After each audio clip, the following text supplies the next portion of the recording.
दोस्तों नमस्कार, सत श्री अकाल, आदाब। मैं मुकेश कोठारी एक बार फिर आपका यूएस के इस चैनल पर हार्दिक स्वागत करता हूं। दोस्तों 10 मई से लगातार हम अलग अलग लीडरों के फंक्शन में बैठ रहे हैं। मेरा अगर पर्सनल अनुभव बताऊं तो मैं काफी सीखा हूं।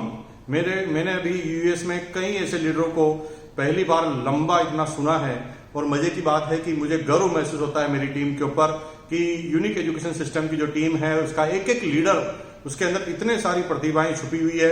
और दोस्तों बहुत सारे सब कोर लीडर हैं, कोर लीडर हैं और बहुत ही जल्दी साल भर के अंदर 2 साल के अंदर ये सारे प्री कोर और सब कोर लीडर हमारे कोर टीम के अंदर का हिस्सा होंगे।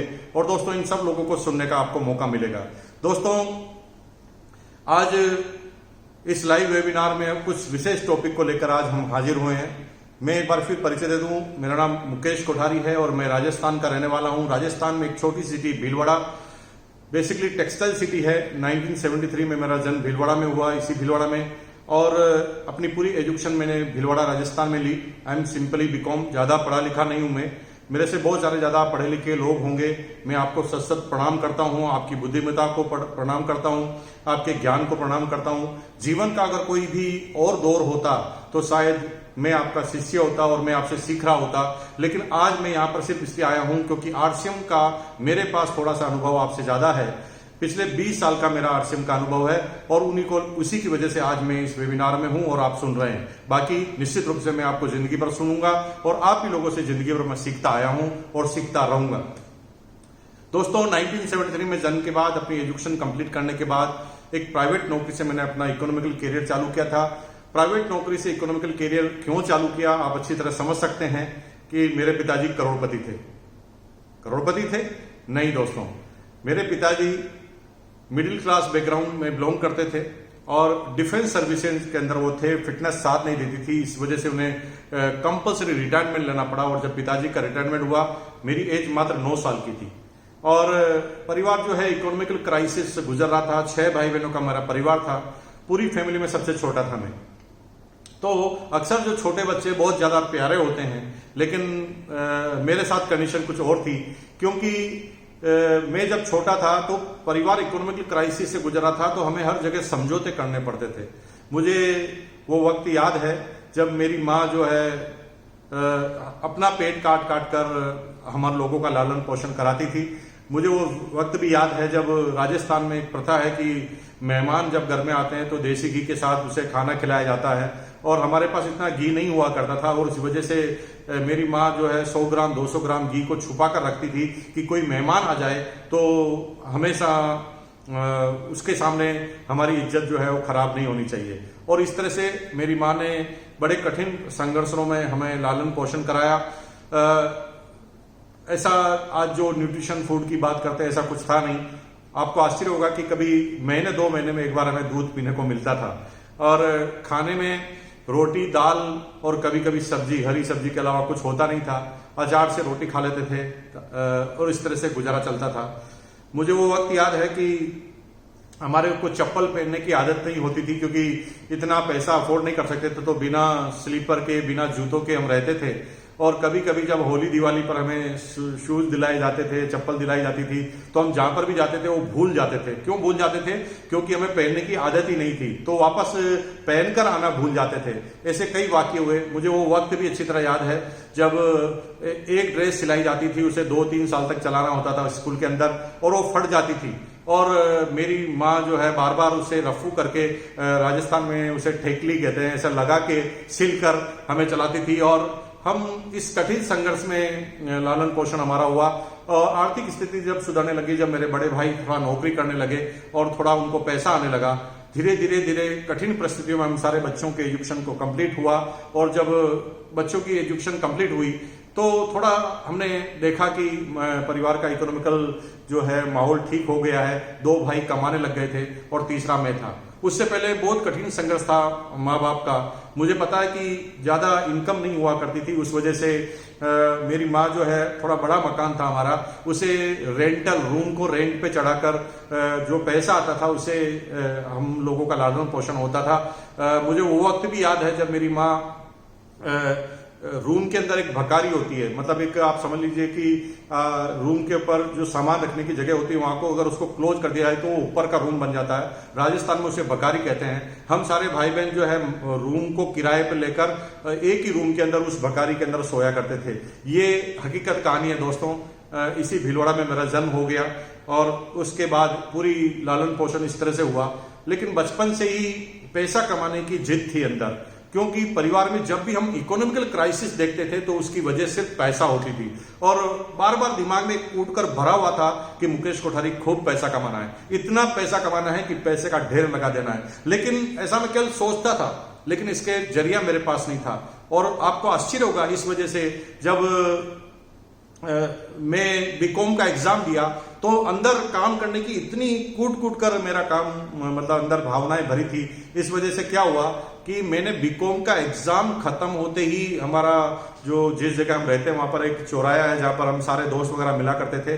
कुछ बड़े दोस्त भी थे हमारे, जो हमारे से एज में बड़े थे, जो नौकरी करते थे।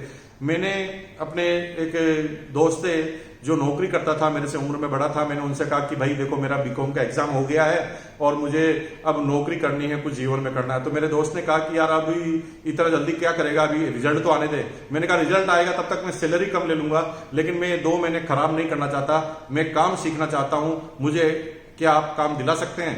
तो मेरे दोस्त की मदद से एक प्राइवेट नौकरी में मेरी शुरुआत हो गई और मुझे बताया गया था कि आपको मार्केटिंग के लिए रखा गया है, लेकिन ऐसा हुआ नहीं। मार्केटिंग के लिए उन्होंने रखा था, लेकिन मुझे, क्योंकि मैंने बीकॉम किया था तो मुझे अकाउंट्स का काम उन्होंने संभला दिया। मैं संतुष्ट नहीं था। 3-4 महीने मेरे को काम दिया, मुझे जगह जगह इंटरेस्ट के डेबिट नोट बांट कर आने पड़ते थे। मुझे एक साइकिल दे दी गई, धूप में मैं वो साइकिल को ले जाता था, डेबिट नोट बांट के आता था और बारिश में भी उसी साइकिल पर रहता था, कभी कभी भीग जाता था। फिर 3 महीने बाद मैंने नौकरी चेंज की, फिर मैं मार्केटिंग फील्ड में आया और धीरे धीरे सर्विस मैंने की। दोस्तों जब मेरी पहली सैलरी 750 रुपये आई थी ना, तो दोस्तों मुझे पहली बार जीवन में ये पता चला कि पैसा कमाना बहुत कठिन काम है। इसके बारे में सोचना आसान काम है, सपने देखना आसान काम है, लेकिन पैसा कमाना बिल्कुल भी आसान काम नहीं है। लेकिन ये दौर लगातार चलता रहा, क्योंकि इसके अलावा मेरे पास कोई दूसरा रास्ता भी नहीं था। इस वजह से ये दौर लगातार चलता रहा और हुआ ये कि पैसा कमाना चाहता था, इसलिए नौकरी के दौरान भी चुप नहीं रहता था। जब भी मुझे कोई नई चीज दिखती थी तो मैं उसके बारे में जानकारी लेता था, और जो आपके साथ होता था मेरे साथ भी होता था। जब मैं किसी को अच्छे समोसे की दुकान चलती थी उसको देखता था तो मुझे लगता था कि मुझे समोसे का बिजनेस कर लेना चाहिए।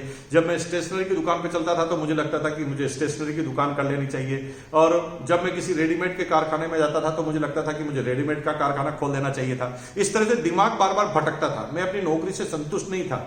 और इस दौरान मैंने कई तरह के बिजनेस किए, बिजनेस माइंडेड था मैं दोस्तों, जीवन में कुछ बढ़ना चाहता हूं। और आज आपका सीखने का पॉइंट नंबर यह है कि अगर कामयाब आपको होना है तो नौकरी से आप जिंदगी भर कामयाब नहीं होंगे।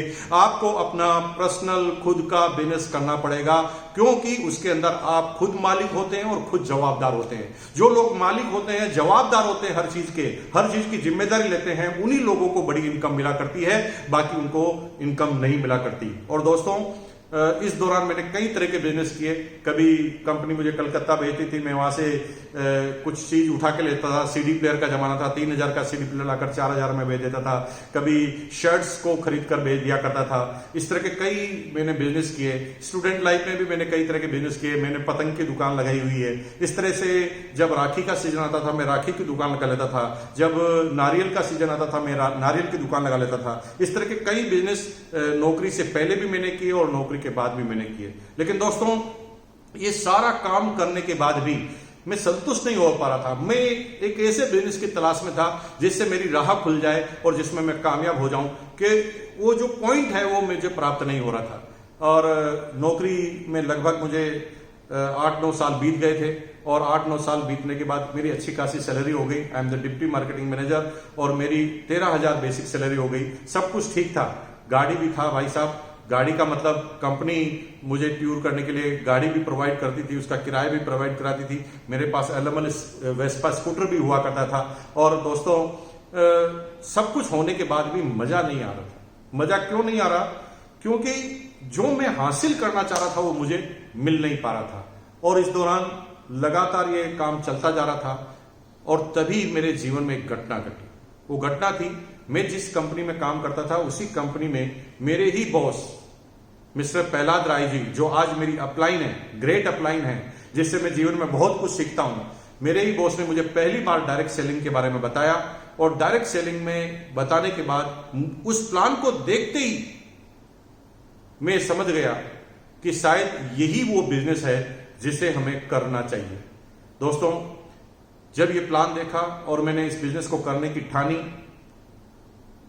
तो बड़े चैलेंज थे, क्योंकि समय नहीं हुआ करता था। 12 घंटे की मेरी नौकरी होती थी और 12 घंटे की नौकरी के बाद मुझे इस बिजनेस को करना होता था।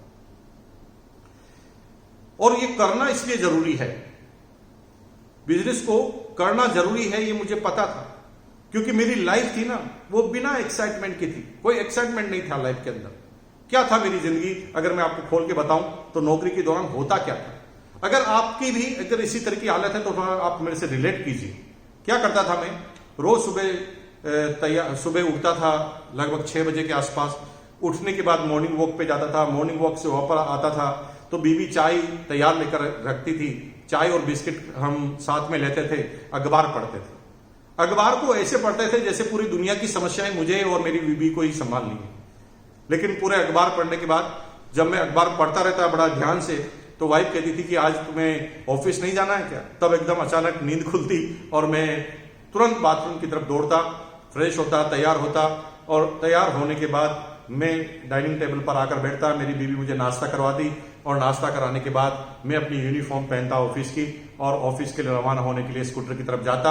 स्कूटर की 1-2 किक लगती, क्योंकि उस समय स्कूटर ऐसे नहीं होते थे दोस्तों कि आज तो सेल्फ किक के स्कूटर हैं, सेल्फ किक की मोटरसाइकिल है जहां पर आपको सेल्फ दबाना है और सीधी मोटरसाइकिल और स्कूटर स्टार्ट हो जाता है। उस समय जितने भी मोटरसाइकिल और स्कूटर हिंदुस्तान में होते थे उस पर हमें किक लगानी पड़ती, और ऐसा कोई भी स्कूटर और मोटरसाइकिल नहीं था जो एक किक में स्टार्ट हो जाए। और सुबह और होता यह था कि 3-4 किकों की आवाज आती थी, तब बीबी को पता चल जाता था और बीबी अंदर से दौड़ कर आती, मेरे हाथ में टिफिन दे देती और टिफिन को लेकर मैं ऑफिस के लिए रवाना होता। पूरे लंच तक मैं काम करता, फिर लंच के टाइम में मैं टिफिन को खाली करता, यानी खाना खाता, और खाना खाने के बाद टिफिन को वापस ठीक रख के फिर मैं काम करता। रात की 8 बजती, घर पर जाने का समय होता, मैं टिफिन को स्कूटर पे टांगता और घर की तरफ वापस रवाना हो जाता। फिर क्या होता दोस्तों, टाइमिंग इतनी परफेक्ट होती है नौकरी क्लास वालों की, उनका हर वक्त एकदम फिक्स टाइम होता है, एकदम सिस्टमेटिक लाइफ होती है। लेकिन आपको मैं बता देना चाहता हूं, better life is the enemy of great life. एक अच्छी जिंदगी हमेशा एक महान जिंदगी की दुश्मन होती है। अगर आप अच्छी जिंदगी जी रहे हैं तो आप समझ लीजिए कि आप जीवन में कोई बड़ा काम नहीं कर पाएंगे। आने वाली पुश्तियां आपका नाम याद नहीं रखेंगी, आपके बच्चे आपका नाम याद रखेंगे, बच्चे के बच्चे हो सकता है दादाजी का नाम याद रखे, लेकिन तीसरी पीढ़ी में आते आते आपका नाम भी खत्म हो जाएगा। दोस्तों, ये नौकरी क्लास वालों की जिंदगी है। और होता क्या कि मैं ठीक 8 बजे आता, 8 बजे वहां से रवाना होता। मुझे लगभग 6 से 7 मिनट का टाइम लगता था स्कूटर पे घर पर पहुंचने का, और बीबी को भी पता था 8:07 मिनट से 8:10 पर वो घर पर पहुंच जाएंगे। और जब मैं वहां पर पहुंचता तो बेल बजाने से पहले ही गेट खुल जाता। दोस्तों, टाइमिंग देखिए परफेक्ट। बीबी मुझे देखती और बिल्कुल भी मुस्कुराती नहीं। ये मेरा रोज का रूटीन था, मुंह उसका फुला रहता, और मेरा भी रूटीन था, मेरा भी अनुभव था। मैं धीरे से मुस्कुरा कर बोलता, क्या बात है डार्लिंग। जो ही मैं बोलता था क्या बात है डार्लिंग, बीबी का बोलना चालू। और दोस्तों, ढाई ढाई ढाई, तुम्हारी मां ने ये कर दिया, बच्चों ने ये कर दिया, पड़ोसी ने ये कर दिया, इसने ये कर दिया, लगातार आधा घंटा तक फायरिंग होती, और मैं चुपचाप सुनता रहता, क्योंकि मैं अनुभवी आदमी था। मैंने कहा अगर बीच में भी टोक दिया तो हो सकता मेरा अगला दिन भी खराब हो जाए। मैं चुपचाप सुन लेता। जब बीबी अपनी पूरी भड़ास निकाल लेती, अंदर से पूरी खाली हो जाती, तो धीरे से पूछती, चाय लेकर आऊं। फिर मैं समझ जाता था, इंडिकेशन मिल जाता था कि अब इसका सारा निकल चुका है। फिर हमारी फर्स्ट क्लास जिंदगी चालू होती। फिर हम चाय वाय पीते, बच्चे ट्यूशन से आ जाते, बच्चों के साथ थोड़ा गेम वेम खेलते, टीवी वगैरह देखते, उसके बाद डिनर करते। डिनर करने के बाद थोड़ी देर फिर टीवी देखते, बातें चीतें करते, बच्चे अपना होमवर्क करते। रात की लगभग 10 साढ़े 10 बज जाती, हम सो जाते। एकदम सिस्टमेटिक है। सुबह उठते, फिर तैयार होते, फिर नाश्ता करते, फिर टिफिन भरते, फिर खाली करते, फिर घर पर आते, फिर बीवी की सुनते, फिर टीवी देखते और सो जाते। तीसरे दिन क्या होता है जानना चाहते हैं आप? अगर जानना चाहते हैं तो बता देता हूं। सुबह उठते, तैयार होते, नाश्ता करते, टिफिन भरते, ऑफिस जाते, खाली करते, वापस लेकर आते, बीवी की सुनते, खाना खाते, टीवी देखते और सो जाते। चौथे दिन क्या होता था जानना चाहते हैं आप? हाँ, कुछ लोग जानना चाहते हैं। तो सुबह उठते, तैयार होते, नाश्ता करते, टिफिन भरते, खाली करते, घर पर आते, बीवी की सुनते, टीवी देखते, सो जाते। और जानना चाहते हैं? अभी आप कह रहे हैं कि ना ना ना ना, बहुत हो गया। दोस्तों, बात को समझिए। जिस बात को तुम 5 बार नहीं सुन सकते, सिर्फ 5 बार, उस काम को मैंने किया है 8-9 साल तक लगातार। मेरी व्यथा समझ सकते हैं। कभी कभी तो मुझे ऐसा लगता था कि मेरा जन्म ही इसीलिए हुआ है कि जब बेटा टिफिन भर, खाली करके आ जा, टिफिन भर, खाली करके आ जा, टिफिन भर, खाली करके आ जा। क्या जीवन यही है? टिफिन भरो और खाली करो? ये हिंदुस्तान के हर नौकरी वालों की यही जिंदगी है दोस्तों। कभी कभी लगता है कि जो दुकानदार हैं, जो बिजनेस करते हैं, उनकी जिंदगी ठीक है। अरे दोस्तों, उसके बारे में बता दूं, आप में से बहुत सारे लोग अगर यहां पर बिजनेसमैन हैं तो थोड़ी मेरी बात सुन लीजिए आप। कुछ लोगों को लगता है दूसरे की थाली में ज्यादा गिर नजर आता है। बिजनेस वालों को लगता है कि सर्विस वालों की जिंदगी ठीक है, सर्विस वालों को लगता है कि बिजनेस वालों की जिंदगी ठीक है। राजस्थान में कहावत है, भोपा की गत भोपो जाना। इसका मतलब यह है कि हर आदमी के अंदर क्या चलता है वही जानता है। दूसरों को दूर से देखने से अच्छा लगता है, पास जाने के बाद कुछ भी ठीक नहीं होता दोस्तों। मेरे पास में शर्मा जी रहते थे, किराने की दुकान थी उनकी। क्या जिंदगी थी उनकी? शर्मा जी रोज सुबह 8 बजे दुकान पर पहुंच जाते थे। मैं तो 10 बजे जाता था, मैं सिस्टमेटिक आदमी था। वो 8 बजे पहुंच जाते थे। मैं सोचता था शर्मा जी की जिंदगी ठीक है, शर्मा जी सोचते थे मेरी जिंदगी ठीक है। शर्मा जी सुबह 8 बजे जाते, शर्मा जी शटर को ऊपर करते, 2 बार नमस्कार करते शटर को। अब मुझे पता नहीं कि क्या नमस्कार करते होंगे दोस्तों। हर आदमी अपने अपने हिसाब से नमस्कार करता है। हर आदमी अपने बिजनेस की सफलता के लिए भगवान से प्रार्थना करता है, शटर को ऊपर करते हैं। थोड़े स्वार्थी होते हैं। अगर थोड़ा सोचिए कि आपकी क्लिनिक है और आप डॉक्टर हैं और हड्डियों के डॉक्टर हैं, तो क्या मांगते होंगे भगवान से? भगवान से यही तो मांगेंगे ना, ए भगवान मेरा बिजनेस चला देना। आप सोच सकते हैं आपका बिजनेस कैसे चलेगा? आपका बिजनेस तभी चलेगा दोस्तों जब किसी की टांग टूटेगी, और आपके नजदीक वाले की टांग टूटेगी तो ही आपकी क्लिनिक पे आएगा, कोई लंदन से आपके यहां नहीं आएगा। इसका मतलब है हर आदमी अपने जीवन और प्रजन के लिए, लोगों की सेवा के लिए कुछ भी करे, लेकिन उसे मांगना तो भगवान से यही पड़ता है कि मेरा बिजनेस चल जाना चाहिए। दोस्तों, शर्मा जी दुकान पर जाते थे, शटर ऊपर करते थे नमस्कार करके, फिर सफाई उफाई करते थे और फिर काउंटर पर बैठ जाते थे। शर्मा जी ना पूरी जिंदगी भर ग्राहकों का इंतजार करते थे। सुबह 8 से लगाकर रात को 8 बजे, 9 बजे, 10 बजे तक ग्राहकों का इंतजार करते थे। शर्मा जी की हालत यह थी कि शर्मा जी पूरी जिंदगी भर ग्राहकों का इंतजार करते थे और शर्मायन यानी शर्मा जी की बीवी जिंदगी भर शर्मा जी का इंतजार करती थी। संडे को भी दुकान खोल देते थे। कभी कभी तो बच्चे ही अजीबोगरीब घटना कर देते थे। शर्मा जी के जो बच्चे थे ना, वो शर्मा जी को कहते थे ये हमारे संडे वाले पापा, क्योंकि Sharma ji Sunday to Sunday नजर आते थे। संडे जल्दी दुकान बंद हो जाती थी, बच्चे देख लेते थे, क्योंकि बच्चे रोज सुबह उठते थे, उससे पहले शर्मा जी रवाना। शर्मा जी रोज आते थे, उससे पहले बच्चे सो जाते। शर्मा जी का नाम ही संडे वाले पापा पड़ गया। सुबह जाते शटर ऊपर कर लेते, शाम को आते शटर नीचे करके घर पर। मेरी जिंदगी थी टिफिन भरो खाली करो, भरो खाली करो, भरो खाली करो, और शर्मा जी की जिंदगी थी शटर ऊपर शटर नीचे, शटर ऊपर शटर नीचे, शटर ऊपर शटर नीचे। दोस्तों, कहीं ये जिंदगी आपकी तो नहीं है। अगर आपकी है तो मेरी बात को आज एंड तक आप सुनना। ये मुकेश कोठारी आपसे बिल्कुल अलग नहीं है। जैसे आपकी जिंदगी है ना, उससे भी बदतर जिंदगी मेरी थी, लेकिन एक सोच थी, एक डायरेक्शन था, अपलाइनों का सानिध्य था, और जो जो सीखा उसको जीवन में उतारा। अगर मैं कामयाब बिजनेस में हो सकता हूं तो इस पृथ्वी पर एक सिंगल आदमी नहीं है जो कामयाब नहीं हो सकता। आपको आपके ऊपर कॉन्फिडेंस हो या ना हो, मुकेश कोठारी को है। आपके पिताजी को, आपके माताजी को, आपकी बीवी को, आपके भाई को, आपके दोस्त को, आपके समाज को आपके ऊपर कॉन्फिडेंस हो कि नहीं हो? मेरे को कॉन्फिडेंस है कि आपका जन्म ही कामयाबी के लिए हुआ है और आप कामयाब होकर रहेंगे। अगर यस तो लिखिए, चैट बॉक्स में जाकर लिखिए तैयार हैं हम कामयाबी के लिए। यस नहीं लिखना है, लिखिए तैयार हैं हम कामयाबी के लिए। अगर तैयार हैं तो मुकेश कोठारी दावा करता है, वादा करता है कि आज मैं जिन बातों का उल्लेख करूंगा उन चीजों को करने के बाद आपकी कामयाबी फाइनल है, 1001% फाइनल है। रेडी हैं आप लोग? अगर रेडी हैं तो बात चालू करते हैं। दोस्तों, जब इस बिजनेस के अंदर आया, जब मैं पहली सेमिनार में गया, पहली मीटिंग में गया, ज्यादा कुछ समझ में नहीं आया, लेकिन मोटा मोटी यह बात समझ में आई कि इस बिजनेस में लग कुछ नहीं सकता।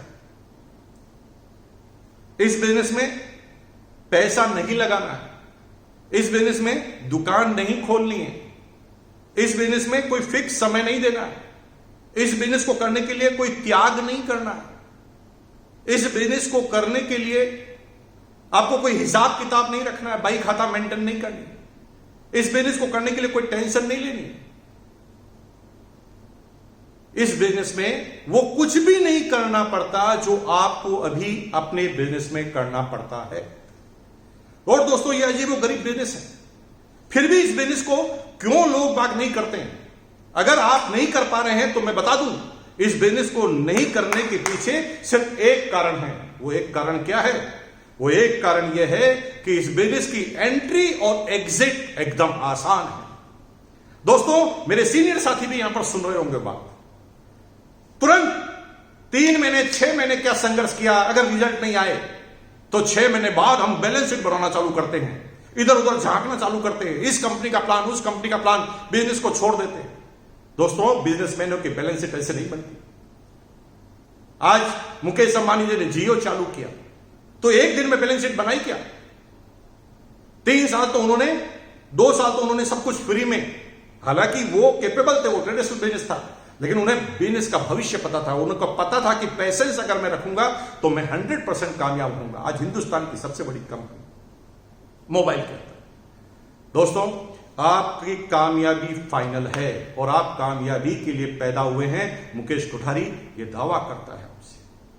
और जब मैंने देखा कि इस बिजनेस में ऐसा कुछ करना नहीं पड़ता, एंट्री और एग्जिट जो है आसान है, इस बिजनेस को ज्वाइन करने के लिए कुछ लगता नहीं है, और पड़ोसी ने, आपके रिश्तेदार ने बोल दिया ये बेकार बिजनेस है, ऐसा ये हो गया, वैसा हो गया, आप तुरंत कहते हैं अरे सब लोग मना कर रहे हैं, शायद ये बिजनेस नहीं चलेगा, आउट। एंट्री आसान क्यों है? क्योंकि कुछ लगता ही नहीं है। कोई भी आदमी आता है, वो कहे भैया ज्वाइन करना है, आपको सामान लेने हैं घर के, आप तुरंत कहते हैं भाई जब कुछ लग ही नहीं रहा घर के ही सामान लेने तो ज्वाइन करा दो। अगर आपको लग रहा है कि इस बिजनेस को ज्वाइन कराना कठिन है तो आप गलत फहमी में जी रहे हैं। दुनिया में सबसे सस्ता काम अगर कोई है, सबसे सरल का काम है तो किसी को ज्वाइन कराना है, वो भी RCM की डायरेक्ट सेलिंग में किसी को ज्वाइन कराना, क्योंकि कुछ लगता तो है ही नहीं। कोई आदमी नमक खा के, हल्दी खा के, धनिया खा के, बिस्किट खा के ज्वाइन कर लेता है। अब बताओ ये कोई बहुत बड़ी बात है? अगर आप ज्वाइनिंग कराने को बड़ी बात समझ रहे हैं तो आप गलत फहमी में जी रहे हैं। इस बिजनेस में किसी को टिका देना बड़ी बात है। एंट्री और एग्जिट इजी होने के बाद कोई टिकता नहीं आसानी से। लॉ ऑफ एवरेज में 5-7-10% आदमी ही टिकते होंगे, बाकी इतने बड़े विजन को नहीं ले पाते। जिससे भी मिलते ना करता तुरंत भाग जाता। अरे दोस्तों, ना करने से अगर तुरंत भाग जाते आप तो थोड़ा सोचो ना। अगर पान की दुकान आप खोलो ना, पान की दुकान जिसमें 2 लाख रुपए 3 लाख रुपए आप इन्वेस्ट कर दो, और एक दिन अगर कम कस्टमर आए तो क्या आप 3 लाख रुपए को डुबो देंगे, दुकान को बंद कर देंगे? आप नहीं करेंगे, क्योंकि 3 लाख लगाकर आप फंस गए हैं। और आप पैसे रखते हैं तो दुकान जम भी जाती है। वहां एंट्री और एग्जिट एकदम इजी है। यहां एंट्री एग्जिट इजी है, इसलिए लोग आप सीरियस नहीं होते। दोस्तों, सीरियस होना है। आज आपको यह मानना है कि मैंने इस बिजनेस को ज्वाइन किया है तो मैंने 1 करोड़ रुपए का इन्वेस्ट किया है। अगर 1 करोड़ रुपए के इन्वेस्ट करने के बाद अगर आप छोड़ने की बात कहते हैं तो फिर बिजनेस करो। दोस्तों, जब भी दिमाग में यह आइडिया है ना कि मैं इस बिजनेस को छोड़ दूं, तो सिर्फ इतना सोचो 1 करोड़ लगाया है वो डूब जाएगा। फिर देखिए आप इस बिजनेस को छोड़ पाते हैं। और आप नहीं छोड़ पाएंगे, लगातार लगे रहेंगे, तो फिर आपकी कामयाबी पाएंगे। और इसके लिए अगर ज्यादा जानकारी चाहिए तो मिस्टर सुरेंद्र वस, द डायमंड सुरेंद्र वस की आप 5 या 45 साल की वो टेप को सुन लेना, आपको क्लियर हो जाएगा क्या मिलने वाला इस बिजनेस के अंदर। और दोस्तों, मैंने इस बिजनेस को ज्वाइन किया, ज्यादा आसान चीज नहीं थी। ज्वाइन करने के बाद मैंने भी संघर्ष किया। बच्चा था मैं, एज मात्र 26 साल की थी। बड़े बड़े लोगों से मिलता था, कहता था कि ऐसे बिजनेस करने से ऐसे ऐसे पैसा आ जाएगा, लाखों रुपए आ जाएंगे। कोई बिलीव नहीं करता था। जितने भी बड़े बुजुर्ग लोग थे ना, वो बाल पर हाथ लगा के कहते कि भाई कैसी बात करता है, कपड़े पहनने से, सामान लेने से पैसा आ जाएगा, अमीर बन जाएंगे। ये बाल है ना, धूप में सफेद नहीं हुए हैं, उम्र देखी है हमने। और दोस्तों, मेरे पास कोई जवाब नहीं होता था। ये जवाब क्यों नहीं होता था? क्योंकि मेरे पास अनुभव नहीं था। अगर आप अभी किसी के पास जाते हैं, सामने वाला मना कर देता है, तो इसका मतलब यह है कि आप समझा नहीं पाए हैं। इसका मतलब यह नहीं कि बिजनेस खराब है, इसका मतलब सीधा सीधा यह है कि आप नहीं समझा पाए। पहले मैं समझाता था 10 को, एक भी नहीं समझता था। अब मैं 10 को समझाता हूं, 8 समझ जाते हैं। क्या अंतर आया दोनों चीजों में? दोनों चीजों में यह अंतर आया है, एक जगह एक भी दिन का मेरे पास अनुभव नहीं था, एक जगह मुझे 20 साल का अनुभव है। और 20 साल के अनुभव के बाद मुझे पता है कि आदमी मना क्यों करता है, ना क्यों करता है। और अल्टीमेट आज 10 में से 8 का रिजल्ट आता है। अगर आपके 10 में से 1-2 के रिजल्ट आ रहे हैं तो परफेक्ट है, एकदम सही जा रहे हैं आप। इससे अच्छा कुछ नहीं होता है, सबके साथ यही होता है। लेकिन हम लोगों से तुलना करते हैं, वो मनी सर्कुलेशन कंपनियों से तुलना करते हैं। और हिंदुस्तान में कुछ लोगों ने कचरा बनाया हुआ है डायरेक्ट सेलिंग। वो डायरेक्ट सेलिंग को भविष्य के लिए नहीं करते, वो डायरेक्ट सेलिंग को सिक्योरिटी के लिए नहीं करते, डायरेक्ट सेलिंग से अपनी पीढ़ियां नहीं चलाना चाहते। वो तो दुकानदारी खोल रखी है, आज इस कंपनी में, आज उस कंपनी में, आज इस कंपनी में, आज उस कंपनी में, और खरीद पर करना चालू कर देते हैं। दोस्तों, 20 साल हो गए मुझे लगातार। मुझे पता नहीं किस कंपनी का क्या प्लान होता है। मुझे एक ही प्लान पता है कि मैंने 20 साल में एक नेटवर्क खड़ा किया है जो मेरी आने वाली पुश्तियों के लिए काम करेगा। वो 5 साल एक जगह नेटवर्क बनाएंगे, फिर 5 साल दूसरी जगह नेटवर्क बनाएंगे, फिर 5 साल तीसरी जगह नेटवर्क बनाएंगे। पूरी जिंदगी निकल जाएगी ऐसे नेटवर्क बनाते बनाते। अरे छोटा मोटा कम ज्यादा हो सकता है, कोई प्रॉब्लम हो सकती है। हर आदमी सर्वगुण संपन्न नहीं होता, हर कंपनी सर्वगुण संपन्न नहीं होती, लेकिन जरूरी है एक जगह टिक जाना और नेटवर्क को बना देना। और दोस्तों, मैंने इस बिजनेस को ज्वाइन किया, संघर्ष आए, समस्याएं आई, टाइम नहीं था। 12 घंटे की तो मेरी नौकरी होती। तो सीखने का दूसरा नंबर का पॉइंट यह है आज, अगर कोई कहता है कि समय नहीं है तो समझ लो समझ में नहीं आया। अगर कोई कहता है कि मैं नहीं करूंगा, मैं कामयाब नहीं हो सकता, तो समझ लो समझ में नहीं आया। जब भी समझ में नहीं आया, सामने वाला बोले, जब भी ज्वाइन नहीं करे, तो उसने जो प्रश्न रेज किए हैं, तुरंत अपनी अपलाइन के पास जाओ और सीखो, पूछो इस प्रश्न का उत्तर क्या है। और जिस दिन आपको इन प्रश्नों का उत्तर मिलता जाएगा, आप कामयाबी की तरफ जाएंगे। एक दिन ऐसा आएगा, किसी की तरफ उंगली भी करेंगे तो उसे ज्वाइन करना पड़ेगा, क्योंकि उस समय तक आपके पास अपने सारे प्रश्नों के उत्तर रेडी हो जाएंगे। और दोस्तों, अगर इन चीजों पर ध्यान दिया तो कामयाबी फाइनल है। अब हुआ ये कि 12 घंटे की नौकरी होती थी, कैसे करें कुछ समझ में नहीं आता था, लेकिन क्योंकि दिमाग में घुस गई थी कि करना है, और जब करना है ऐसा सोच लिया, तो दोस्तों टाइम निकलता था। अगर आप कहते हैं, एक बार माइंड पे कमांड दीजिए, मुझे करना है, जो ही आप बोलेंगे करना है, आंसर मिल जाएगा। ये दिमाग है, इस दिमाग का अपना कोई दिमाग नहीं होता। इस दिमाग को आप जो कहते हो ये कर लेता है, क्योंकि ये दिमाग का अपना कोई दिमाग नहीं है जो सोचकर आपको बोले। एग्जाम्पल, आप दिवालिया हो गए हैं, मान लो किसी बिजनेस के अंदर दिवालिया हो गए हैं, किसी बिजनेस के अंदर लोग बाग बहुत पैसा मांगने आते हैं आपसे। आप दिमाग को कमांड दीजिए, लोग बहुत पैसा मांगते हैं, क्या करूं? बचने के बहाने पूछोगे तो दिमाग बचने के ही आंसर देगा। दिमाग कहेगा भाग जा, आत्महत्या कर ले, छत से कूद जा। दिमाग कहेगा इस शहर को छोड़ दे। आप दिमाग से कहना कैसे छोड़ू, मैं तो फर्स्ट फ्लोर पे हूं, नीचे आदमी खड़े। वो कहेगा पीछे से चले जा। वो कहेगा पीछे से कैसे जाऊं, मैं फर्स्ट फ्लोर पे हूं। वो कहेगा बीबी की साड़ी अलमारी में पड़ी होगी, उसको बांध के भाग जा। ये दिमाग आपको सारे आइडिया देगा, क्योंकि आपने प्रश्न ही भागने का पूछा, क्योंकि दिमाग के पास अपना कोई दिमाग नहीं। अगर इसी दिमाग से पूछो मैं इसी जिल्लत भरी जिंदगी नहीं जीना चाहता, मैं स्वाभिमान की जिंदगी जीना चाहता हूं, मैं फिर अपने दम पे खड़ा होना चाहता हूं, मैं हर व्यक्ति का पैसा चुकाना चाहता हूं, क्या करूं? तो यही दिमाग जिसने भागने की सलाह दी थी, यही दिमाग अब आपको कहेगा जा, जो पैसा मांगता उसके सामने जा, आंखें नीचे कर और हाथ जोड़कर बोल कि भाई नुकसान हो गया, पैसा नहीं है, नहीं दे सकता। अब दो तरीके हैं, या तो मुझे मार मार के खत्म कर दो, और दूसरा तरीका है मुझे समय दो। अगर मुझे समय दिया, अगर मुझे कामयाब होने का मौका दिया, तो मैं आपका एक एक पैसा चुकाऊंगा। और जब ये वर्ड बोलते हैं तो दुनिया का भारी से भारी पहलवान भी समझ जाता है कि इसका कर क्या सकते हैं। मारेंगे तो सारे पैसे डूबेंगे, और वक्त देंगे तो पैसे आने के चांस भी। और दोस्तों, आपने जो दिमाग को कमांड दी, वही दिमाग ने महसूस की, उसने उसका ही आंसर दिया। मैंने कहा करना है, तो फिर रास्ते निकले। रोज ऑफिस से जाने से पहले 2 घंटे 8 से 10 लोगों से मिलता था उनकी जगह पर जाकर, और रोज 8 से 10 रात को लोगों से जाके मिलता था। संडे के दिन छुट्टी होती थी। मेरा एलेमन वेस्पा स्कूटर है, आज भी मैंने रखा हुआ 2395 एलेमन वेस्पा 150 MV। उस स्कूटर पर मैं और मेरा साथी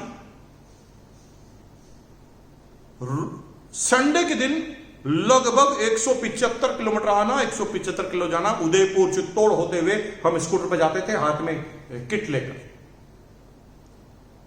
वो क्रेज था दोस्तों।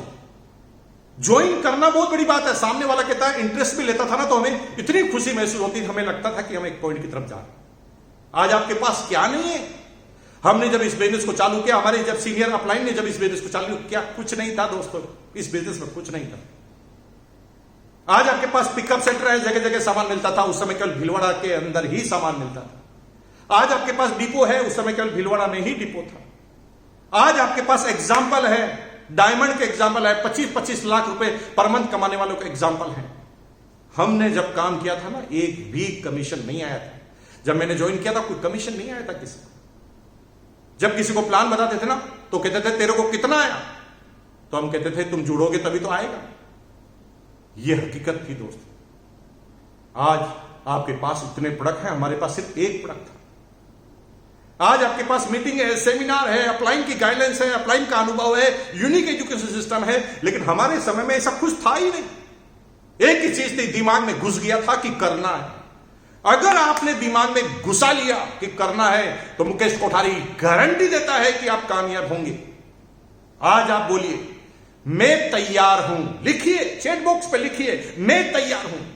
मैं वेट करता हूं, जब सारे लोग लिखेंगे तो मैं बात करूंगा, नहीं तो समझ लीजिए सेमिनार समाप्त हो गई। लिखिए मैं तैयार हूं। अगर आप तैयार हैं तो मैं भी तैयार हूं। क्या होता है, लगातार संघर्ष की कहानी चालू रहती है, लेकिन जब हम लगातार करते रहते हैं तो लॉ ऑफ एवरेज काम करता है दोस्तों। कई लोग आते हैं, मना कर देते हैं। कई लोग ज्वाइन करते हैं, 5-7 दिन एक्टिव रहते हैं, खत्म हो जाते हैं। कुछ लोग 2-3 महीने एक्टिव रहते हैं, खत्म हो जाते हैं। लेकिन लॉ ऑफ एवरेज से जब हम लगातार लगे रहते हैं तो कोई ना कोई आदमी हमें अपने जैसा मिलता है। अभी डायरेक्ट सेलिंग में सबसे बड़ी गलती क्या करती है? जो नई कंपनियां आती है वो गलती करती है, जो पुराने लीडर हैं वो गलतियां करते हैं, जो सेट वर्कर नेटवर्कर हैं वो गलतियां करते हैं। वो लीडर को खरीदने का प्रयास करते हैं। लीडर को खरीदिए मत, लीडर को बनाइए। अगर बेसमेंट में ए से लगाकर जेड तक आप उसे सिखाएंगे तो लीडर बनेगा। थोड़ा सोचो, आपका बच्चा सीधा 25 साल का पैदा हुआ होता, या 25 साल के बच्चे को आप गोद लेते। ऐसा क्यों है कि बड़े बच्चों को गोद नहीं लेते?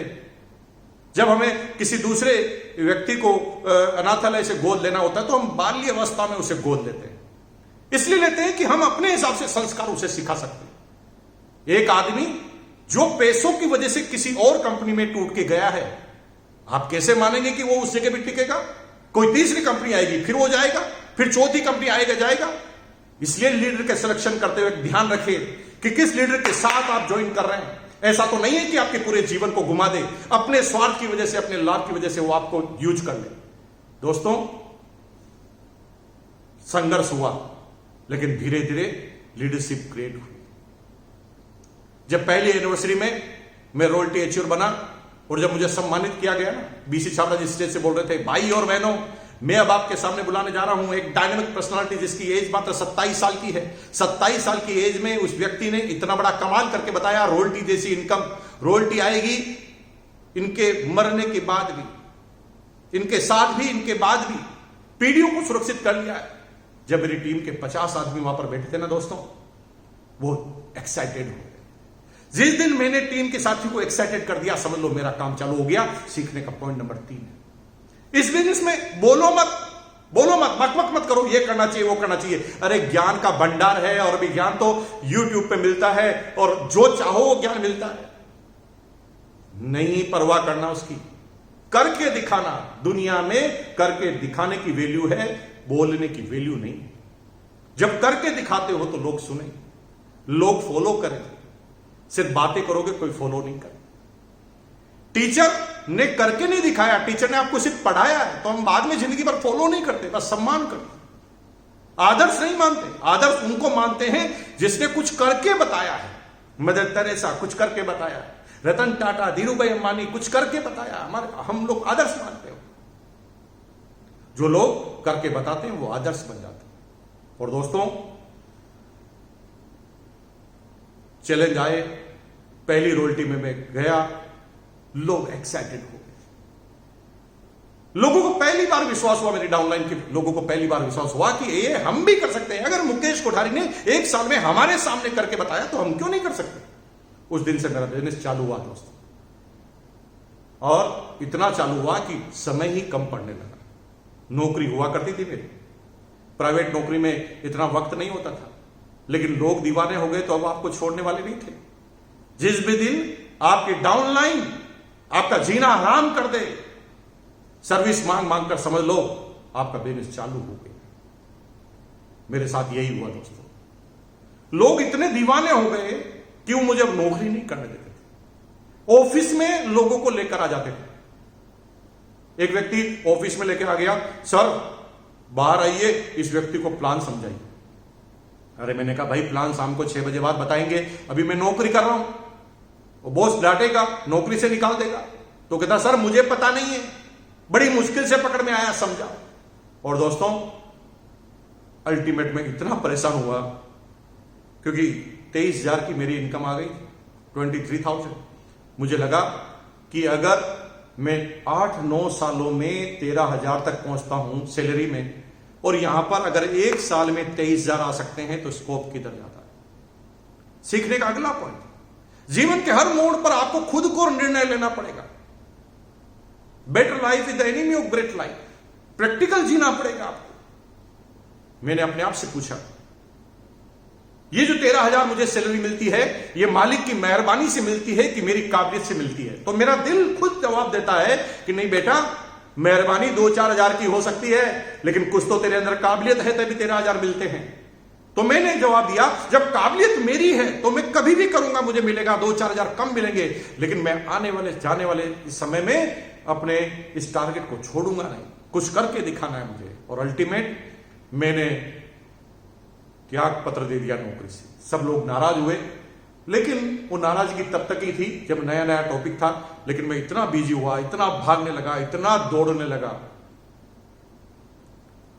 कि तुरंत 2002 में इस बिजनेस का सबसे बड़ा अचीवर बना। 1 महीने का कमीशन आया 2,85,490, 2,85,490 रुपीज, 2,85,490 रुपए का कमीशन। दोस्तों, करके बताओगे, पूरी टीम आपके साथ होगी। सीखना पड़ेगा। अल्टीमेट कामयाबी के झंडे घटते गए, मैं आगे बढ़ता गया। फिर कुछ चैलेंज आए तो बिजनेस गिरा, इतना गिरा कि मेरे से संभला नहीं। मैंने सीखने के अगले पॉइंट की बात कर रहा था आपसे।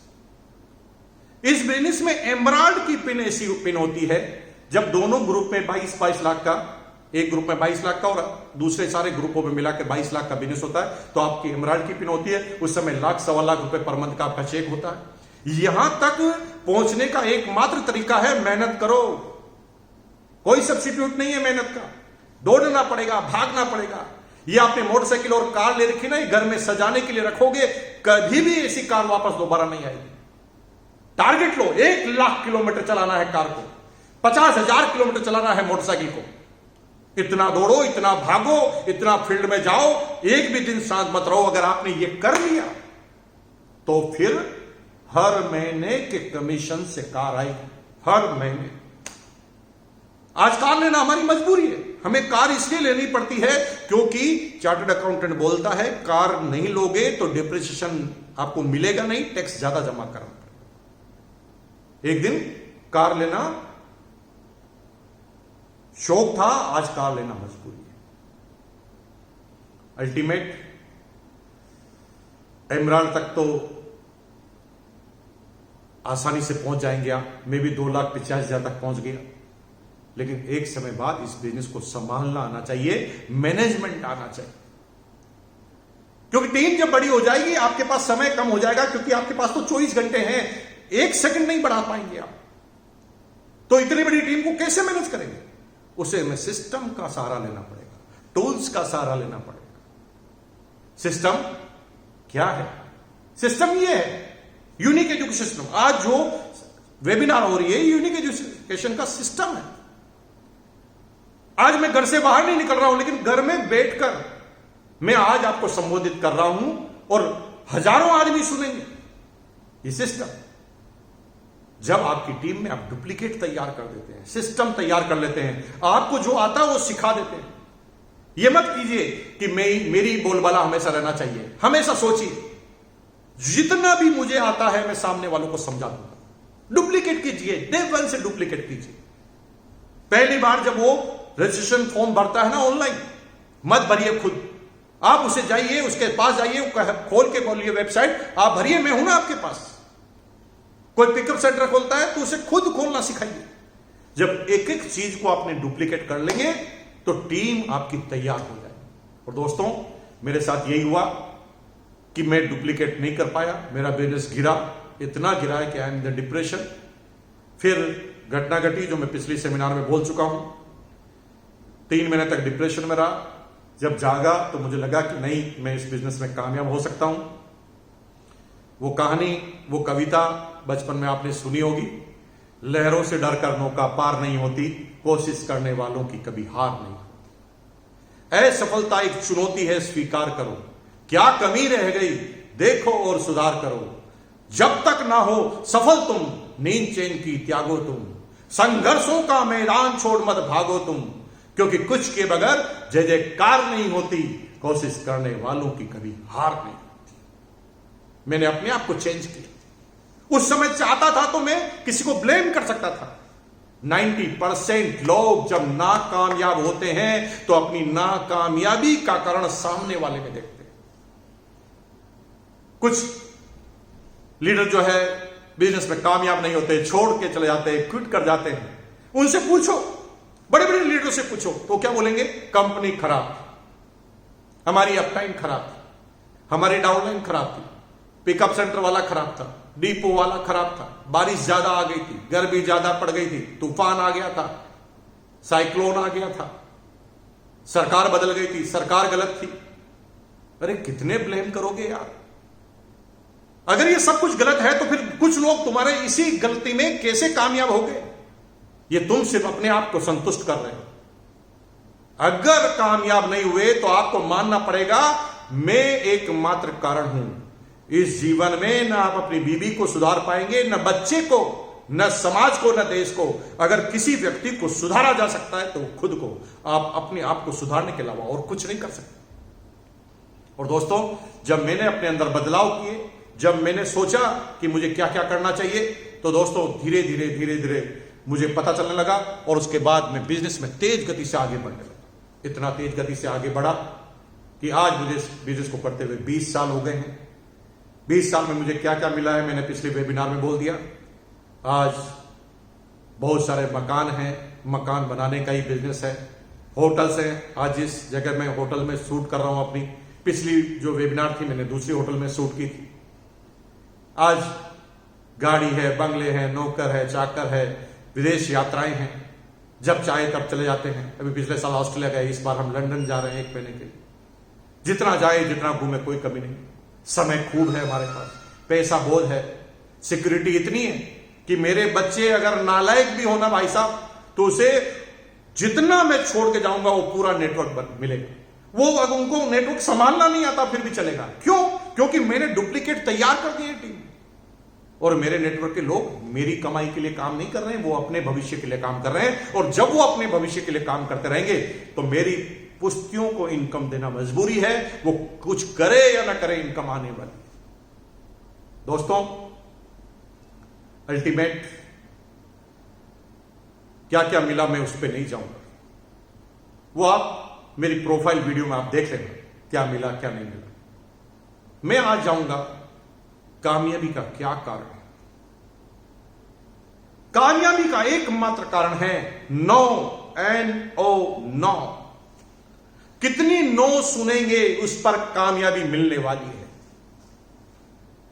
दुनिया में अगर कोई भी कामयाब है तो एकमात्र वजह है कामयाबी के पीछे, वो है नो। कौन नो नहीं सुनता? आप सिर्फ 3 आदमी ने मना कर दिया और आप परेशान, 1 आदमी ने मना कर दिया परेशान। अरे दोस्तों, थोड़ा सोचो। वो मारुति कार का डीलर है ना आपकी सिटी में, कितने कारें बिकती है कितने आदमी आने के बाद? कभी जाके परसेंटेज पूछना। 100 आदमी आते ना, 100 आदमी, 100 आदमी कार के शोरूम पे चढ़ते हैं ना, सिर्फ 3 कारें बिकती है, 3 ओनली। 97 आदमी जो आते हैं ना, वो केवल देख कर जाते हैं, गाड़ी में बैठ कर जाते हैं, टेस्ट ड्राइव करके जाते हैं, चाय पी कर जाते हैं, नाश्ता करके जाते हैं। और सेल्समैन को पता है कि ये फर्जी आदमी है, खरीदेगा नहीं, लेकिन वो भविष्य का कस्टमर है, इसलिए वो कभी भी बेरुखी से पेश नहीं आता। वो कहता ना कोई बात नहीं सर, नया मॉडल आएगा तब आप खरीद लेना, सर आप चाय तो पी के जाइए, सर आपका मोबाइल नंबर देख के जाइए। 97 लोगों से ना सुनने के बाद 3 कारें निकली। उस 2 व्हीलर की शोरूम की कंपनी पर जाइए मालिक, कभी वाच कीजिए।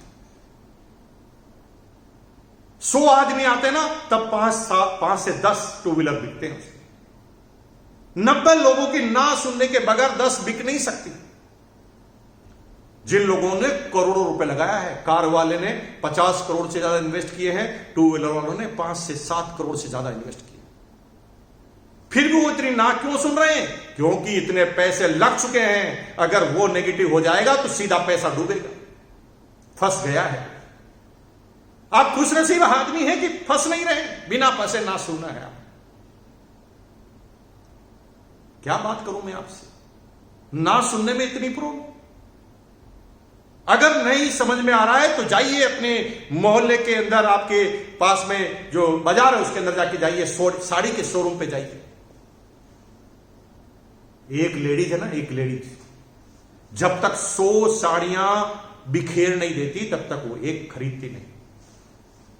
और कई बार तो ऐसा होता है 100 बिखेर कर कहती है कि भैया इसमें थोड़ा पिंक मिलेगा क्या? सेल्समैन बेचारा 100 साड़ी खोलने के बाद भी दौड़ हो जाता है, पिंक कलर लेकर आता है। तो भाभी जी कहते हैं नहीं नहीं, थोड़ा इससे थोड़ा और पिंक। वो बेचारा और भागा भागा जाता है और पिंक लेकर आता है। जब और पिंक लेकर आता है तो कहता भैया आप समझ नहीं रहे, बिल्कुल स्लाइड सा पिंक। सेल्समैन को इतना गुस्सा आता है कि हथौड़ा ठोक दे उसके सिर पर, लेकिन वो प्रेम से भाभी जी अच्छा है, खुद साड़ी पहन कर बताता। और कई बार तो 100-200 साड़ियां खुलाने के बाद भी लेडीज बोलकर जाती है भैया आज है ना कुछ समझ में नहीं आ रहा। तो सेल्समैन और दुकानदार कहता है भाभी जी कोई बात नहीं, कल परसों है 1 महीने बाद नया स्टॉक आने वाला, आप पधारिए। 100 साड़ियां खुलने के बाद एक नहीं बिकती, इतना ना सुनते हैं। और फिर भी ना क्यों सुन लेते हैं? क्योंकि करोड़ों रुपया लग गया है शोरूम में। अगर आज ना सुनकर शोरूम बंद कर दे तो करोड़ों रुपया डूब जाएगा। और दोस्तों, इसीलिए वो कामयाब है, क्योंकि बार बार ना सुनते हैं। ना सुनने की वजह से वो कामयाब हो गए। अगर आप भी ना सुनने के लिए तैयार हैं तो नीचे लिखो, हम तैयार हैं। चैट बॉक्स पे जाकर लिखिए, हम तैयार हैं, मैं वेट करता हूं। अगर आप तैयार नहीं है तो छोड़कर जाइए। आपके लिए दुनिया पड़ी है, खूब कामयाबी मिलेगी आपको। हम आपसे भगवान से प्रार्थना करेंगे कामयाबी मिलेगी। लेकिन अगर इस बिजनेस में कामयाबी चाहनी है तो लिखो, हम तैयार हैं। दोस्तों, ना तो सुननी पड़ेगी। क्या नहीं है आपकी कंपनी के पास? अगर पैसा नहीं लगाना, हिसाब किताब नहीं रखना, गोरे काले का भेद नहीं, जाति धर्म का भेद नहीं, सीट कोई फिक्स नहीं है, रिजर्वेशन नहीं है, पैसा लगाना नहीं, दुकान लगाना नहीं, स्टॉक रखना नहीं, फिर भी कामयाब नहीं हो पा रहे हैं दोस्तों, तो उसका एक मतलब है, या तो आपके अंदर कामयाबी होने की काबिलियत ही नहीं है, या फिर मेडिकल चेकअप कराओ, उसके अंदर कोई ना कोई चैलेंज जरूर निकले। अरे भाई, सामान को यूज करने से, रिकमेंडेड करने से पैसा आता है, फिर भी आपको समझ में नहीं आ रही बात। छोटा ना छोटा 10 साल का छोटा बाबू, आपका घर का बच्चा, उससे पूछ रहा हूं कि बेटा, एक दुकान से सामान लेते हैं तो पैसा आता है, दूसरी दुकान से सामान लेते हैं तो पैसा जाता है, कौन सी दुकान से सामान लेना चाहिए? तो 10 साल का बच्चा कहेगा, अरे पापा, इसमें समझने की बात क्या, दिमाग नहीं है आपके अंदर? जहां से पैसा आता वहीं से तो लेना। और पैसा आता है और उस बिजनेस में कुछ लग नहीं सकता, उसमें थक जाते हैं, तो फिर डाउट होता है। दोस्तों, डायरेक्ट सेलिंग की कंपनी को चयन कर लीजिए ठीक। और आरसीएम बिजनेस को क्यों करना चाहिए, मैं क्यों रिकमेंड करता हूं? क्योंकि हम अपनी कंपनी में भविष्य लगाते हैं।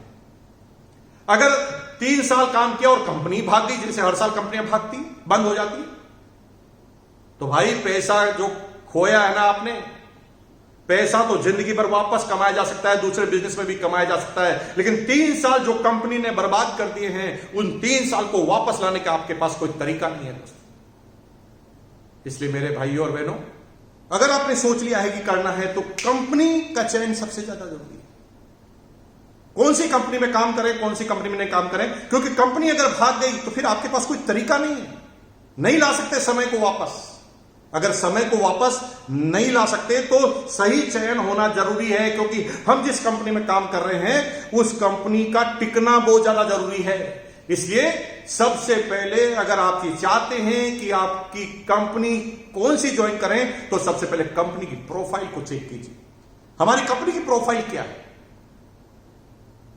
17 लाख स्क्वायर फीट में तो केवल ऑफिस है। अरे सारी कंपनियों के एमएलएम ऑफिस को भी मिलाए ना, तो 17 लाख स्क्वायर फीट नहीं, 17 लाख स्क्वायर फीट का आरसीएम वर्ल्ड भीलवाड़ा के अंदर, जहां ऑडिटोरियम मौजूद है, जहां पर गेस्ट हाउस मौजूद है, जहां पर कैंटीन मौजूद है, जहां पर सारी चीजें मौजूद है, जहां पर रेगुलर एकेडमिक क्लास चलती है, 17 लाख स्क्वायर फीट का ऑफिस है।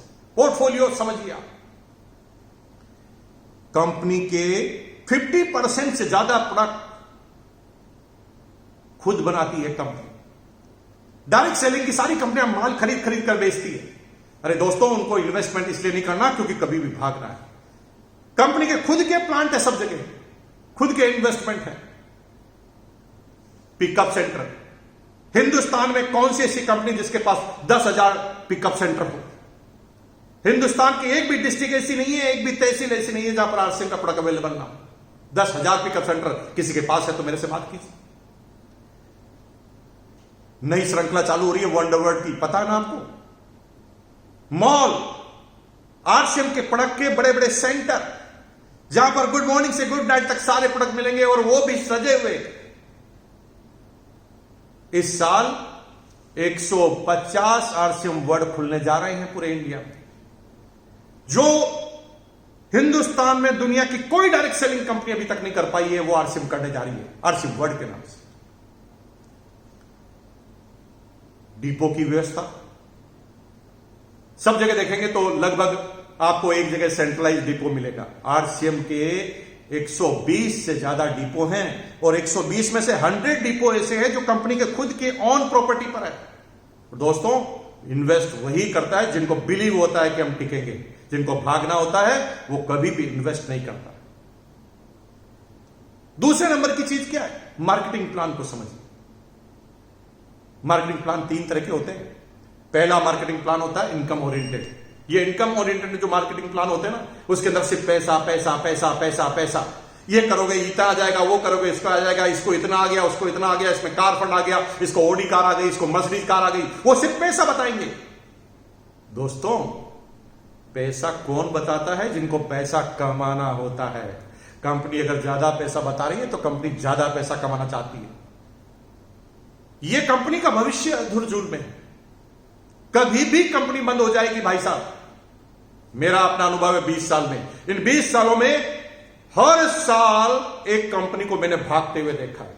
जो बड़े बड़े दावे करते थे, करोड़ों रुपए आएंगे, अरबों आएंगे, चेक बताते थे, वो कंपनी कहां गायब हो जाती है हमें पता नहीं है। कितने लोगों के भविष्य को चौपट कर देते हैं।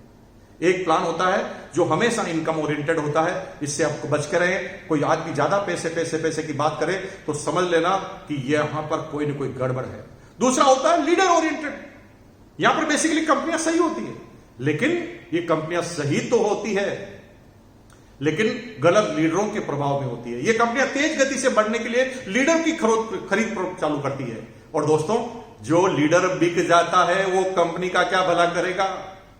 क्योंकि कोई तीसरी कंपनी आएगी, फिर वो बिक जाएगा। ऐसी कंपनियों का भी भविष्य खराब है जो लीडर को तोड़ फोड़ कर इधर उधर ले जाती है। लेकिन तीसरा जो मार्केटिंग प्लान होता है वो प्रोडक्ट ओरिएंटेड।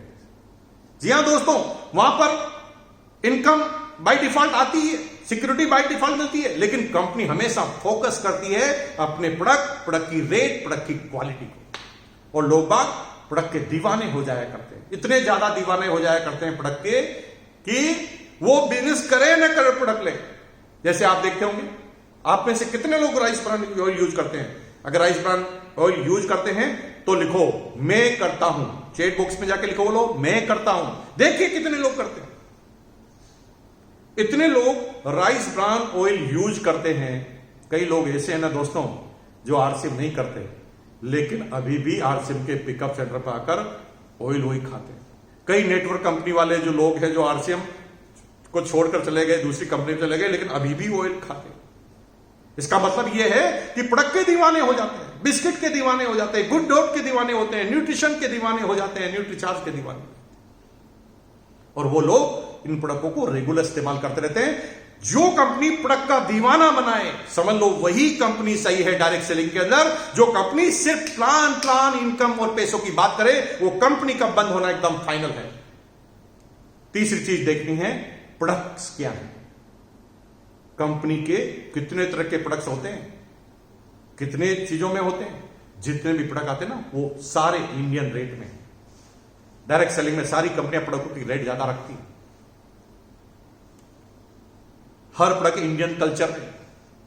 आपको ऐसा नहीं कहा गया कि एक बूंद डालो और पूरे परिवार वाले पेस्ट कर लेंगे। वही प्रोडक्ट जो मार्केट में अवेलेबल है, वही प्रोडक्ट जो अब तक आप सदियों से खरीदते आए हैं, वही प्रोडक्ट आरसीएम के अंदर है। कुछ समझाने की जरूरत नहीं है आपको। Indian rate, Indian culture, Indian mentality. Indian mentality क्या है? कम से कम पैसा दे और ज्यादा से ज्यादा आउटपुट ले। और वही प्रोडक्ट डायरेक्ट सेलिंग में आरसीएम लेकर आई है और गरीब से लेकर अमीर तक सारे इसको यूज कर सकते हैं। चौथे नंबर का प्रोडक्ट क्या ध्यान रखना है? Exclusive product. हम जिस कंपनी में काम करते हैं वहां पर कुछ ऐसे प्रोडक्ट होने चाहिए जो कहीं पर भी मार्केट में नहीं मिले, कहीं पर भी। तो उसके अंदर भी आप नंबर 1 है। राइस ब्रांड ऑयल सब जगह मिलता है, हेल्थ गार्ड, लेकिन 1400 पीपीएम, 14,000 पीपीएम, 1400 ओरिजिनल का राइस ब्रांड ऑयल, वो भी फिजिकल रिफाइंड। जिनके पास कॉपीराइट है गामा ओरिजिनल के, वो प्रोडक्ट आपके पास, ये एक्सक्लूसिव प्रोडक्ट। दूसरा, गुड डॉट। अमेरिका के बाद इंडिया में ही एक कंपनी खुली है जो ऐसे प्रोडक्ट जो जानवरों के ऊपर काम करती है, जानवरों को बचाने और प्रकृति को बचाने के ऊपर काम करती है, हिंदुस्तान की इम्यूनिटी पावर को बढ़ाने पर काम करती है। वो खतरनाक बीमारियां जिसको जानवर को खाने से हमारे अंदर आती है, उनसे हमें बस। गुड डॉट एक ऐसा प्रोडक्ट जहां पर वही टेस्ट, वही नॉनवेज का टेस्ट मिले आपको 100% वेजिटेरियन में। और दोस्तों, एक कंपनी नहीं है पूरे हिंदुस्तान में जो ये प्रोडक्ट अगले 5 साल तक भी ला सकती, क्योंकि ये टेक्नोलॉजी ही अमेरिका में, अमेरिका की कंपनी है बियॉन्ड मीट्स। वहां पर बड़े बड़े दुनिया के धुरंधर है ना, उन्होंने पैसा लगा रखा है, क्योंकि ये फ्यूचर का फूड है। एक्सक्लूसिव प्रोडक्ट में न्यूट्रीचार्ज, वेज ओमेगा, कभी सुना है ओमेगा भी वेज होगा? दोस्तों, कंपनी ने रिसर्च की, पता लगाया कि अगर ओमेगा का वेज लेना, क्योंकि ओमेगा जो है मछली के तेल से निकलता है, कंपनी ने पता लगाया कि वेज कहां से मिलेगा। तो अमेरिका की कुछ कंपनियों ने शोध किया कि मछली ओमेगा कहां से प्राप्त करती है, तो पता चला कि वो समुद्री पौधे की वजह से वेज ओमेगा प्राप्त करती है। तो उस कंपनी ने समुद्री पौधों को ही ढूंढ निकाला और ओमेगा जैसा प्रोडक्ट आपको वेजिटेरियन में दे दिया। एक्सक्लूसिव प्रोडक्ट है, नहीं मिलेंगे किसी के पास।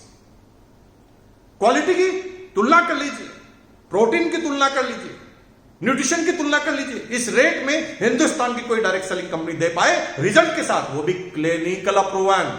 सिंपल प्रोडक्ट नहीं है निकाल दिया और बेच दिया, क्लिनिकल अप्रूवन किए गए प्रोडक्ट। आरसीएम के बिस्किट, फाइबर के, आटे के बिस्किट, राइस ब्रान ऑयल, सारे बिस्किट में पाम ऑयल या डालडा घी इस्तेमाल होता है, लेकिन यहां पर 100% आटा का बिस्किट जो पेट खराब नहीं करेगा, आपका बच्चा पूरा खा जाए तो भी खराब नहीं करेगा, और साथ में आपको मिलता है राइस ब्रान ऑयल के साथ, जो आपके कभी भी किसी लीवर संबंधित कोई प्रॉब्लम नहीं करेगा। प्रोडक्ट कैटेगरी, अगला पॉइंट है प्रोडक्ट कैटेगरी। दुनिया की सारी कंपनियां ना दोस्तों डायरेक्ट सेलिंग में आती है, कोई न्यूट्रिशन को लेकर आती है, कोई हेल्थ केयर को लेकर आती है, कोई कॉस्मेटिक को लेकर आती है, कोई एजुकेशन को लेकर आती है, कोई स्टेशनरी को लेकर आती है, कोई हाउस होल्ड प्रोडक्ट को लेकर आती है, कोई एफएमसीजी को लेकर आती है। लेकिन दोस्तों, पूरी दुनिया में आरसीएम बिजनेस एकमात्र कंपनी है कि जो भी कैटेगरी डायरेक्ट सेलिंग में होती है, सारी कैटेगरी पर डायरेक्ट सेलिंग में आरसीएम एक साथ काम करती है। आरसीएम का न्यूट्रिशन भी है, हाउस होल्ड प्रोडक्ट भी है, एफएमसीजी भी है, कॉस्मेटिक भी है, अंडरगारमेंट्स भी है, कपड़े भी है, जूते भी है, बर्तन भी है, हर चीज अगर अवेलेबल है तो पूरे हिंदुस्तान में एक कंपनी है जो है आरसीएम। अब अगला पॉइंट है छठा, क्लाइंटेज कैटेगरी। दुनिया की सारी कंपनियां या तो अपर क्लास पे काम करती है, या लोअर क्लास पे काम करती है, या मिडिल क्लास पे काम करती है। आरसीएम ही एक ऐसी कंपनी है जिसके पास 1 रुपए से लगाकर हजारों रुपए तक के प्रोडक्ट है। Good morning to good night, हर प्रोडक्ट गरीब से गरीब आदमी, मजदूर से मजदूर और किसान भी आरसीएम को कर सकता है, और अमीर से अमीर आदमी भी आरसीएम को कर सकता है। ऐसी कंपनी किसी कंपनी में यह विशेषता है। और अगले पॉइंट पे आप जाएंगे तो एजुकेशन सिस्टम। जी हां दोस्तों, किसी भी कंपनी को सिलेक्शन करने से पहले उसके एजुकेशन सिस्टम को समझ लेना बहुत जरूरी है, क्योंकि एजुकेशन सिस्टम ही वो चीज है, वो रीढ़ की हड्डी है जो संस्कार डालेगी, जो उन संस्कारों की वजह से भविष्य होगा। सिर्फ पैसा कमाना नहीं सिखाते, मनी मैनेजमेंट भी सिखाते, टाइम मैनेजमेंट भी सिखाते, परिवार के साथ हंसना खेलना भी सिखाते, फैमिली विद बिजनेस भी खिलाते, बच्चों के संस्कार के प्रोग्राम भी होते हैं। ये एजुकेशन सिस्टम का कमाल है। ये एजुकेशन सिस्टम की वजह से इतनी सारी सेमिनार होती है हिंदुस्तान के अंदर। बेसिक है, कोर है, कार्डिनल है, ये हर चीज की ट्रेनिंग आपकी अपलाइनों के माध्यम से, इस सिस्टम के माध्यम से मिलती है। और दोस्तों, अगर आप इस एजुकेशन सिस्टम में आ जाते हैं तो आपको अधिकार होता है निर्णय लेने का। जब आपको लगता है कि ऐसा होना चाहिए तो बनिए स्टार रूबी और इस एजुकेशन सिस्टम का आ जाइए इस सिस्टम में हमारे साथ। और जब कंपनी हमें डायरेक्ट संवाद करे तो हम देंगे ना सजेशन जो चाहिए, लेकिन एक तरीका है नीचे बैठे बैठे सजेशन देते रहो, और दूसरा तरीका है स्टेज पर पहुंचकर सजेशन दो, क्योंकि प्रधानमंत्री जी को तो पूरी दुनिया सजेशन देती है, हर आदमी सजेशन देता है। वो किस किस की सजेशन को माने? सजेशन उसका माना जाता है जो कुछ करके आता है।